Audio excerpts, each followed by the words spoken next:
Hola, estamos con Edgar Clemen, es Así, artista gráfico, novelista gráfico. así es, tocayo, así es. Excelente. Oiga, pues primero muchas gracias por atender aquí por venir aquí No, a la entrevista. Y segundo, pues bueno, pues vamos a comenzar a platicar. ¿Qué onda con tu chamba? Algo que me llama mucho la atención es la onda donde mezclas asuntos, ahora sí que literalmente de la cultura pop, de cómic, historieta, gráfica, todo esto, pero donde metes un poco de historia, no sé si historia del arte o historia sacra o cosas por el estilo. tradición católica que se remonta a la conquista y luego a la colonia. Bueno, hablar de historia del arte en México también es hablar de la historia de la religión, ¿no?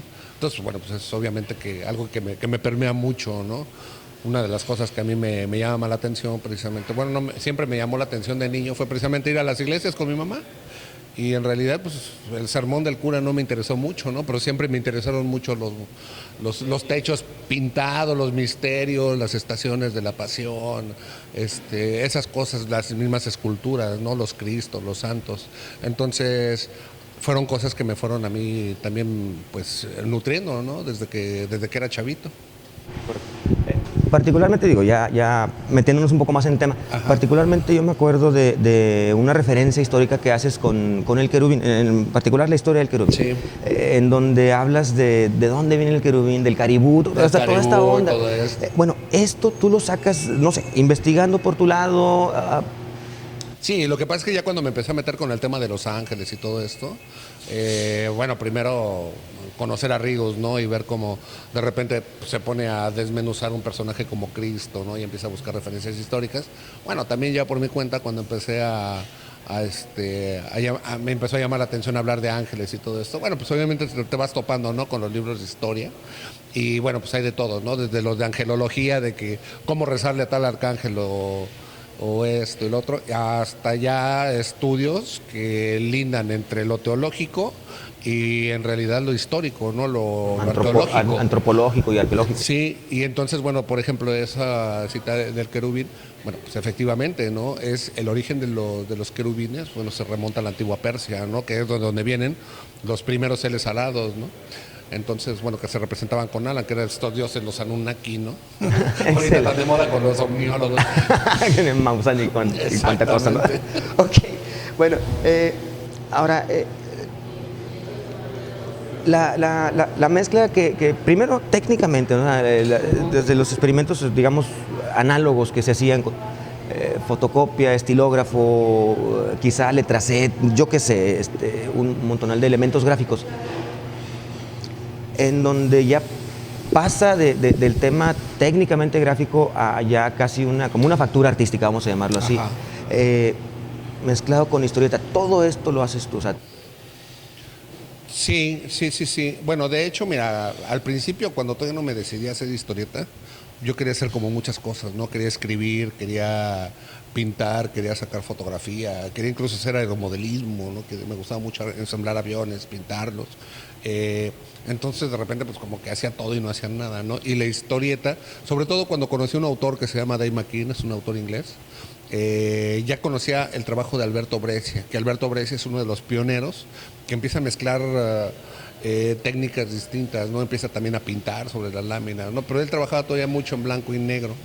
De repente cuando conozco a Dave McKean, particularmente el trabajo que se llama Arkham Asylum, ahí es como me doy cuenta de que efectivamente, ¿no? O sea, toda esa locura que traía en la cabeza, toda esa esquizofrenia, la podía concentrar y dedicarla a un solo tema, ¿no? Que era precisamente el desarrollo de la historieta.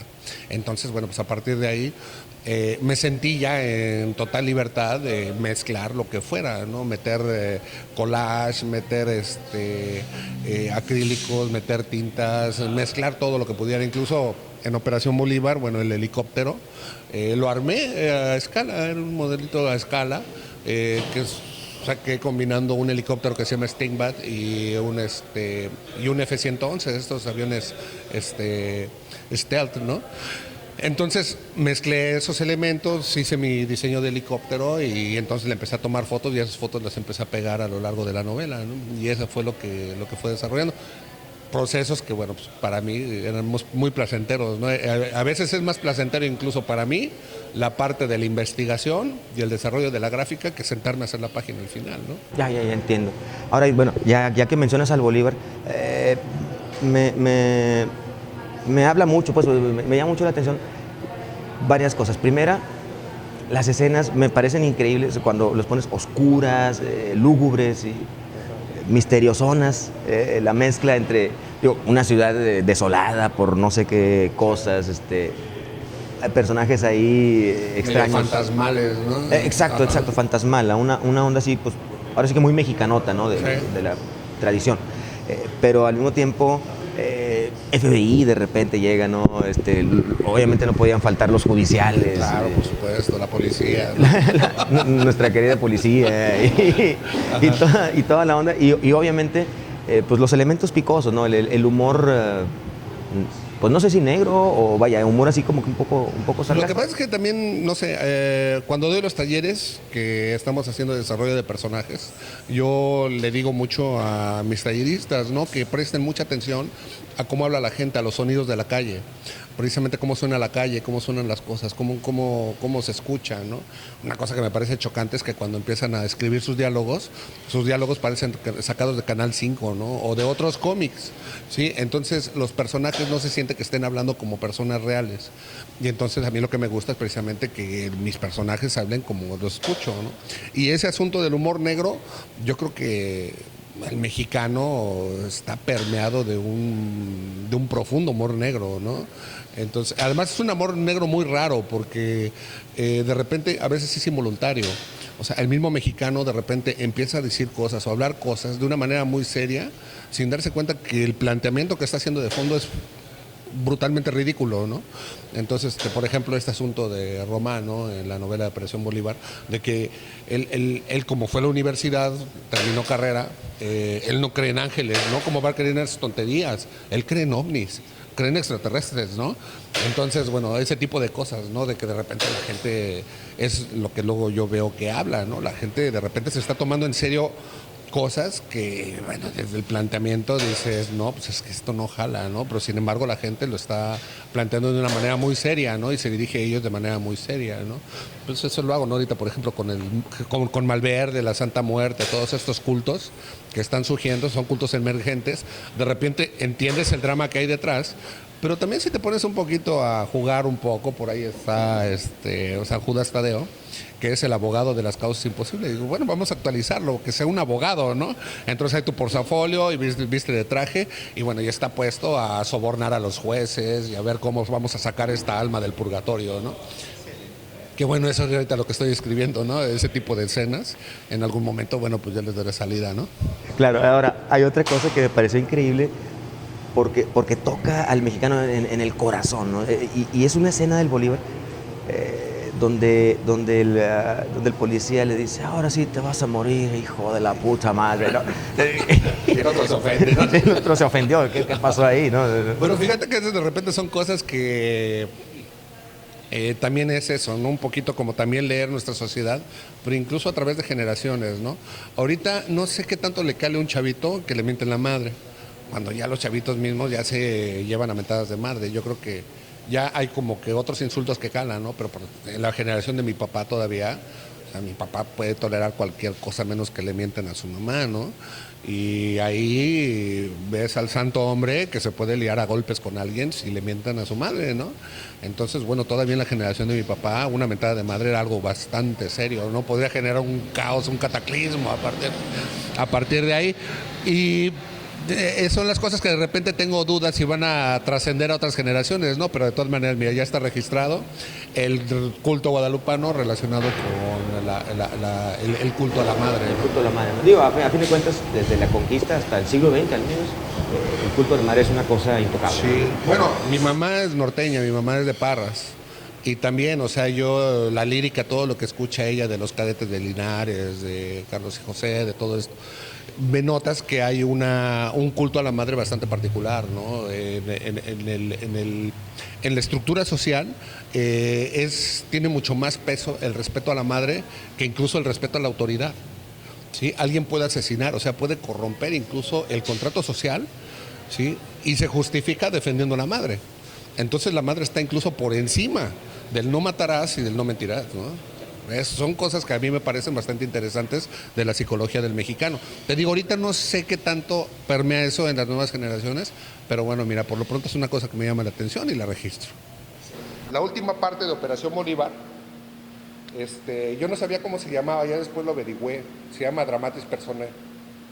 El Dramatis Personae es una forma en las estructuras del teatro griego clásico, en donde se presentan a los personajes. Entonces ya se montó la obra, ya se hicieron los coros y la chingada, ya se murió Edipo, ya lo mal. Y entonces al final de la obra se van presentando los personajes, pero el coro los presenta, porque era los personajes y el coro, ¿no? Y entonces se presenta el personaje y el personaje se presenta haciendo un poema de sí mismo, diciendo un poema de sí mismo. Y en el Arjam Asylum, al final del libro, viene una presentación en donde digamos que el poema es gráfico porque son puras texturas, puro material abstracto, tratando de representar al personaje.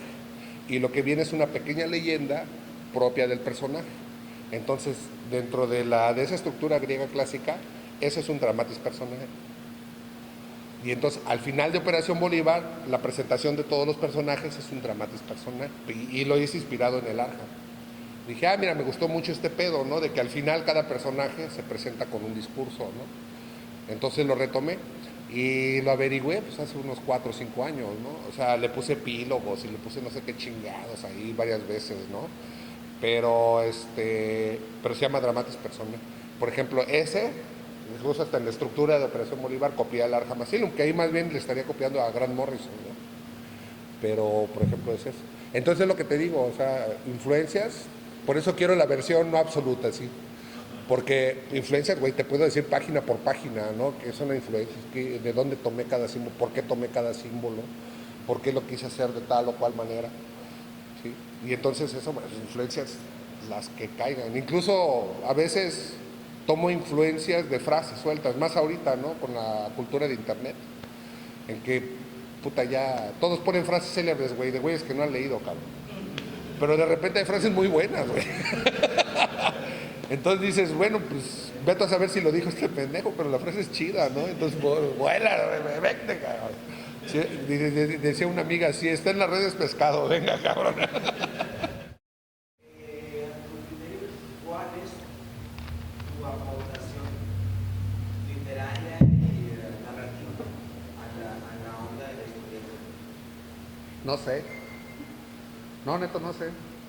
O sea, yo lo que trato de hacer es un trabajo lo mejor posible para tratar de explicar ciertas cosas que me están inquietando, nada más. O sea, no sé en realidad qué aportaciones.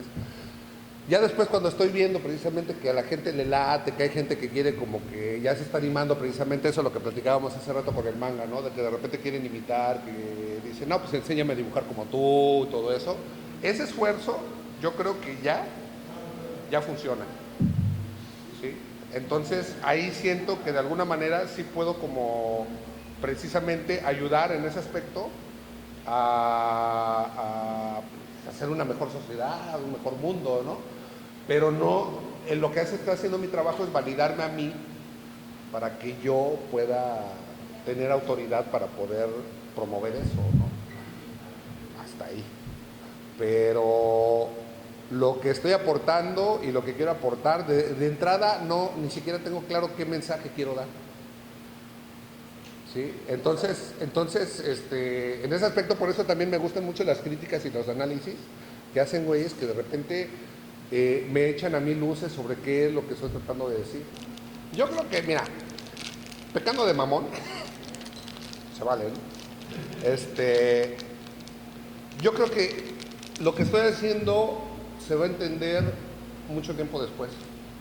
Yo creo que desde el momento en que yo estoy tratando también de pensar en que esto se pueda leer después, hay muchas cosas, como que yo mismo estoy sembrando bombitas de tiempo. Y ver el trabajo a cabalidad, yo creo que entender perfectamente qué es lo que quiero decir, se va a entender mucho, mucho después. ¿Sí? Ahora, en Operación Bolívar, Pepe Quintero decía que que ¿cómo se llama? Que Operación Bolívar era una novela que tenía el gran defecto de plantear más preguntas que las que pretendía responder, güey. Entonces, es un poco ese desmadre de que todavía sigo siendo como una especie de hinche masa de preguntas ahí. Ahorita en Los Perros Salvajes lo que quiero es ir desarrollando una discursiva. O sea, tratar de plantear, porque siempre te dicen, ok, ya nos planteaste el problema, ya sabemos que estamos jodidos, ya sabemos que nos está cargando la chingada, todo. La sociedad es una mierda, bla, bla, bla. Ahora, ¿cómo lo vamos a resolver? Y es precisamente en Los Perros Salvajes, como quiero también, por eso quiero que sea una novela larga, porque quiero también ir planteando eso. Primero quiero tocar fondo en la parte de la crítica. Quiero llegar hasta lo más profundo que pueda. Pero yo creo que estoy tratando de caminar en el filo de la navaja. ¿Sí? Entonces, de hecho, el primer libro, bueno, se plantearon los personajes. En este segundo libro voy a tratar de hacer catarsis lo más profundamente que sea. En el tercer libro tengo planeado hacer un trabajo de descomposición social y el ataque de los gringos, ¿no? El contraataque de los malos de siempre. En el cuarto libro quiero que se plantee qué pasa con June, con la que se convierte en la diosa. Y ahí lo que quiero hacer es eso, o sea, en una sociedad en crisis, ¿cuál es la función de la religión? O sea, ¿por qué chingados seguimos creyendo en dioses, en ídolos, en nuevos santos, ¿no? ¿Sí? Porque precisamente, o sea, cuando se cae todo el marco institucional, la ciencia y la tecnología no funcionan. Porque la ciencia y la tecnología requieren de un sistema económico para poder aplicarla, para poder llevarla. O sea, así como los farmacéuticos cobran un dineral por un medicamento, también necesita de una clase media que pueda pagar el dineral por ese medicamento. O sea, no es nada más de lanzarlo y se lo vendes a 1,000 pesos a gente que no puede pagarlo. De todas maneras se va a morir y tu pinche medicamento se va a quedar en la bodega. ¿Sí? Entonces, empezar a cuestionar eso. En una sociedad en crisis, la gente ya no confía ni siquiera ni en los médicos ni en los hospitales. ¿En qué empieza a confiar? Empieza a confiar en los santos.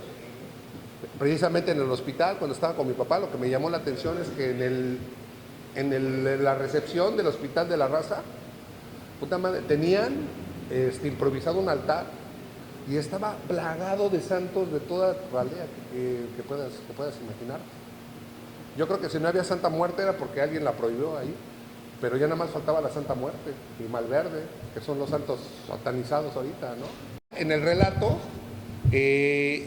June empieza a sanar gente, ¿sí? Entonces empieza a formar un culto. Lo que pasa es que los guerrilleros que quedan con ella son ateos.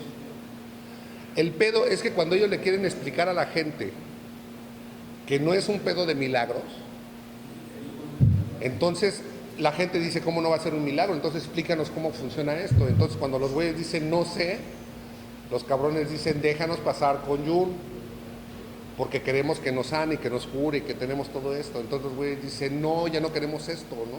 Porque además la gente misma les empieza a pagar dinero. Y los güeyes están teniendo de repente una fortuna que está surgiendo de una proto-religión. Y entonces los güeyes empiezan a decir, ¿saben qué? Esto no es una religión, esta mujer no es una diosa y la chingada. Y en ese momento la misma gente los quiere linchar. Entonces los güeyes se ven obligados a fundar una religión. ¿Sí? Ya después a meter un choro para justificar por qué June empieza a sanar gente y todo el pedo. Hablando ya también de otros proyectos, tocas elementos casi sacros, no, prácticamente sacros de la cultura del mexicano y de la iconografía del mexicano. El santo, por ejemplo. Dentro de tus historietas de pronto pones a un santo muerto, ¿no? Este héroe que no puede morir y cosas por el estilo. A tu criterio, cuál es la respuesta de los lectores? La respuesta hasta el momento ha sido favorable, ¿eh? De repente hay unas cosas que sí siento que me estoy metiendo con cosas serias y tengo miedo, o sea, sí me tiembla la mano a la hora de dibujar. Digo, a lo mejor esto no va a gustar, ¿no? Pero no, curiosamente me sorprendo, ¿no? Me sorprendo que tiene muy buena acogida. Un amigo mío dice que se debe a que dibujo bien. Está bien, no dibujo como yo quiero, pero al menos dibujo lo suficientemente solvente como para que la persona que vea lo que estoy representando entienda que puedo burlarme de ello, pero es hasta cierto punto con cierto respeto, ¿no? A mí me llama mucho la atención, por ejemplo, el San Judas Tadeo que te comentaba. Hay gente que me manda sus tatuajes de San Judas Tadeo y son creyentes de San Judas Tadeo, ¿no? Entonces digo, a ver, me estoy burlando de esto, ¿no?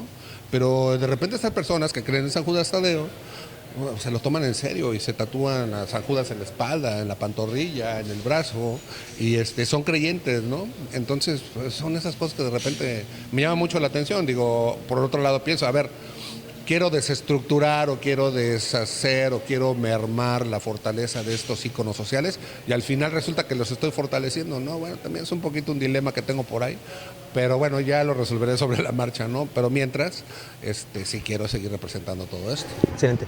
Ahora, algo que a mí me queda muy claro y es un caso interesante y algo curioso es tu trabajo prosigue sobre la tradición gráfica, ¿no? Una tradición gráfica que tiene, pues ahora sí que lo que lleva la historia de México, ¿no? Pero también es una tradición gráfica que de alguna manera tuvo un declive durante el siglo XX por el ataque de la pintura o por mil cosas, ¿no?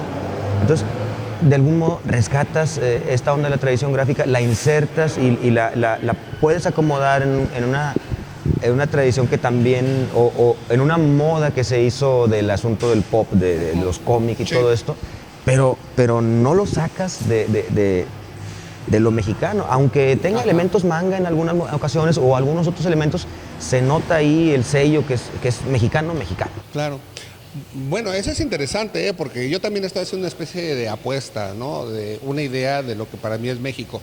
Yo creo que nos hizo también mucho daño la visión ya monolítica del nacionalismo mexicano, ¿no? Pero al final de cuentas, si abres un poquito la visión, ves el panorama desde los aztecas, desde los aztecas mismos, cuando llegan a, ¿cómo se llama? Llegan al lago de Texcoco y lo que conocemos, bueno, lo que se conoce más como era el imperio, pues es lo que hacían los aztecas. Pero los aztecas mismos, ellos venían de los pueblos del norte, o sea, eran pueblos seminómadas, cazadores, ¿no? Y por ejemplo, pues ahí me parecería interesante, viendo ya después lo cabrones que eran, ¿por qué vendrían huyendo? A lo mejor venían huyendo de otro... O sea, se robaron Helena de Troya. Exactamente, por aquí, ¿no? Algunos de los pueblos nómadas del norte, y estos venían más bien huyendo, ¿no? Para el lago. Ya luego se inventaron lo de el águila sobre el nopal y todo esto para justificar quedarse ahí. Pero, por ejemplo, desde que llegan, ellos conocen, bueno, pues la cultura tolteca, que fue la primigenia, bueno, a la que pertenecía Quetzalcóatl y todos estos dioses, se apantallan mucho y empiezan ellos mismos a adoptar toda esa cultura. Entonces, la cultura que nosotros conocemos como azteca, en realidad venía abrevando mucho de los toltecas, ¿no? Toda la cultura mexica era tolteca, era olmeca, ¿no? Y entonces, bueno, desde ahí ves que en realidad vienen incorporando cosas. Luego llegan los españoles e incorporan la cultura española, ¿no? Y si nos vamos a la tradición española, los mismos españoles, bueno, incorporan a los celtas, a los incorporan a los árabes, romanos, a los árabes. Entonces, en realidad, yo creo que México, mira, si nos ponemos a pensarlo bien, mira, tú te vas a las universidades europeas, mira, las más viejas, las primeras universidades que se fundaron son más viejas que Tenochtitlan todavía.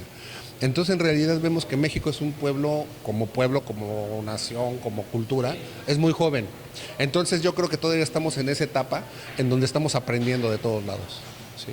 Entonces, por eso también creo que el de habernos casado mucho con el nacionalismo mexicano del siglo XX, de repente nos aleja de ese punto de vista en donde tenemos que absorber todo lo que venga y aprenderlo, ¿no? Entonces, al menos yo no veo malo que de repente yo tenga mis tradiciones, ¿sí? Entonces por eso también me gustó mucho lo de la investigación de Los Ángeles, ¿no? De repente investigar la cultura judio-cristiana, todo el catolicismo y ver que sus raíces están en la antigua Persia, ¿no? Y entonces así llegan algunas ideas hasta acá, pero por el otro lado también tenemos toda la tradición de los sajones a través de los gringos, ¿no? Y luego por el otro lado tenemos ya también influencias, ya en el fenómeno de la globalización, tenemos influencias asiáticas, tenemos influencias de otros mercados, la misma influencia de la globalización a la que no escapa nadie, ¿sí? Será una influencia que vamos a tener nosotros en común con un pakistaní, con un iraquí, con un australiano, con un africano, ¿no? Entonces de repente ahí tenemos vasos comunicantes y entonces en realidad yo lo que veo que o quiero interpretar mucho un discurso que me gusta mucho de un muralista mexicano, González Camarena, que él hablaba de que el mexicanismo, o sea, la localidad era una forma de universalismo, ¿no? Y entonces un poquito lo que quiero hacer, quiero precisamente manejarme en este universalismo. Por eso también ahorita la obra que estoy desarrollando en Los Perros Salvajes, no trato de hablar en el centro. Cuando hablaba de Operación Bolívar hablaba mucho de los centros, ¿no? Del centro histórico, el centro de Puebla. La catedral, sí, etcétera.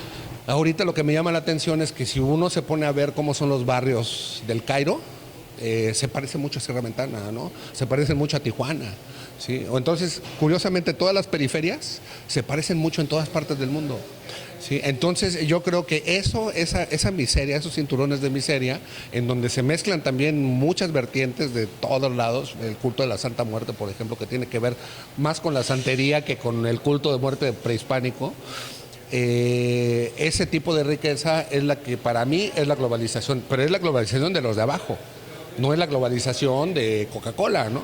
Es la globalización de la gente que está abajo, de la gente que está sufriendo el fenómeno económico, ¿no? Entonces, quiero ver si logro conectar con la globalización en ese nivel a partir de lo que conozco, que es mi vida en las periferias de las ciudades, ¿no? Entonces, por eso ahorita me está interesando esa parte, ¿no? Entonces estamos esperando, podemos esperar pues una próxima historieta, pero ya ahora sí con una crónica o con una historia globalista, ¿no? Una onda así. Pues mira, no lo estoy pretendiendo, o sea, lo que trato ahorita nada más de retratar más o menos cómo es la vida de las periferias, ¿sí? Donde quizá ya vea que tengo razón es en el momento en que alguien que no sea mexicano, que viva también en una periferia similar a Ciudad Neza o Sierra Ventana o la INDEP Colombia, ¿no? Ese tipo de periferias. Cuando alguien me diga, es que se parece a lo que estoy viviendo, mira, ya por ahí ya estoy haciendo un clic, ¿sí? Entonces, por ejemplo, una de las cosas que me gusta es el hacinamiento, ¿no? El hacinamiento en las montañas. Entonces la gente es expulsada de los centros hacia las montañas y se van hacinando, se van amontonando en las montañas. Entonces, yo donde vivo, en Ciudad Neza, es plano, es un llano, porque era la parte plana del lago, ¿no? Pero, por ejemplo, eso me gustaba mucho de aquí. Pero esas cosas también las veo en Tijuana, ¿sí? Esas texturas de casas amontonadas así y de marginalidad también las veo en Tijuana, ¿no? También las veo a las orillas de Matamoros. O sea, en todas las ciudades esa textura es la misma, ¿no? Entonces, eso es lo que quiero retratar. En algún momento, si una persona de otro país hace clic con esa parte, ya chime. Edgar, muchísimas gracias por la entrevista. No, muchas gracias a ti, tocayo. Nos echamos otra más larga. Órale. Muchas gracias, Edgar Clemen. Nos vemos a la próxima.